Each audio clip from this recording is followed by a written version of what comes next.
দিদি তোমার নাম্বারটা দাও না। কেন? আমার খিদে পেলে ফোন করব। আজকে খেয়েছিস তো? হ্যাঁ দিদি। তোর কোনো প্রয়োজন হলে আমায় ফোন করিস। ঠিক আছে, থ্যাঙ্কস দিদি। চল যা যা। এই যে নাম্বার। আরে সুপার, একেই বলে নেক্সট জেনারেশন কিডস। নাম্বারটা দে। 1000 টাকা দিলে দেবো।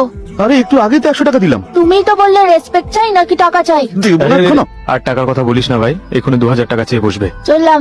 আমরা বাদ দিয়ে দেশের দেখছি সবাই খুব চালাক। নাম্বারটা তো পেলি, এবার কি করবি? কল করবো। কর তাহলে। May I speak to Maya? It's Maya speaking. I work as an event organiser. কি বললি? ওকে, তোমার ফ্রেন্ড আমাকে নাম্বারটা দিয়েছে। কি সব বলছিস?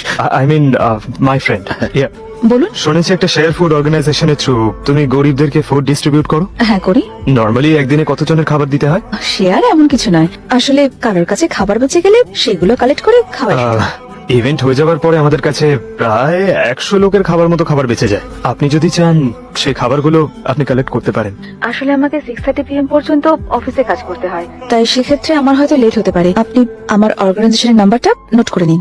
সরি মায়া, আমার কাছে তো সময় নেই। ঠিক আছে, ছেড়ে দিন। 10 জনকে সাহায্য করতে চাইও। দেখ আমাকে ফোন করেছে। বেশি কথা না বলে ফোনটা ধর। হ্যালো, আমি মায়া বলছি। ফুড কালেক্ট করতে আমায় কোথায় আসতে হবে? আমি আপনাকে লোকেশন শেয়ার করছি। হ্যাঁ, ওকে, থ্যাংক ইউ। আমার কালকের খাবার অনেকটাই বেঁচে আছে। ওই খাবারটায় তোরও পেট ভরবে না। 100 লোক কি করে খাবে? সুইগিকে কল কর। আরে 100 লোকের খাবার সুইগিতে অর্ডার করলে তো কিডনি বিক্রি বাজে না, করতে হবে। অর্ডার কর।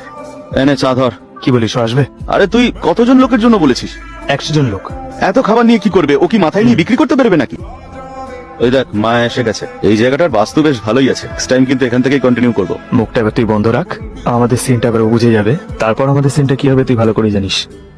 ওই টাইমে আমি মিটিং এ ছিলাম। হাই। এখানে ফাংশন কোথায় ছিল? এই তো এখানে। হ্যাঁ, ওটা হলো গিয়ে মাধবপুর। ও কালকের ফাংশনের কথা জিজ্ঞেস করছে না, আজকেরটা জিজ্ঞেস করছে।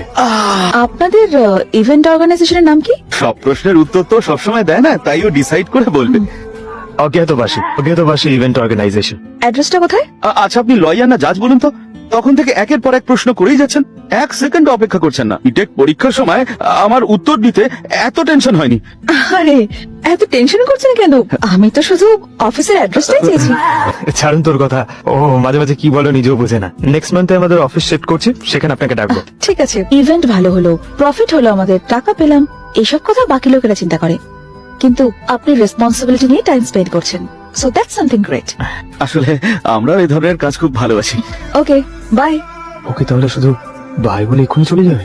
তোর কি ওর সাথে ট্রাভেল করতে ইচ্ছে করছে? বাকিটা নষ্ট করার জন্য খারাপ প্ল্যান বানাস না। এরা খাবারগুলো নিয়ে দান করবে না ওয়েস্ট করবে, কি করবে কে জানে। আমার তো খুব সন্দেহ জীবন হচ্ছে। নিয়ে খেলিস যা, না। খাবার তো দিয়ে দিয়েছিস, এখন এত চিন্তা করছিস কেন? আরে ভাই, একটু আসতে বল না। আরে তুই ওর সাথে ট্রাভেল করতে চাস কিনা বল। চুপচাপ। কি যেন বলছিলেন আপনি? না, কিছু কিছু না। না। অনেকেই প্রচারের জন্য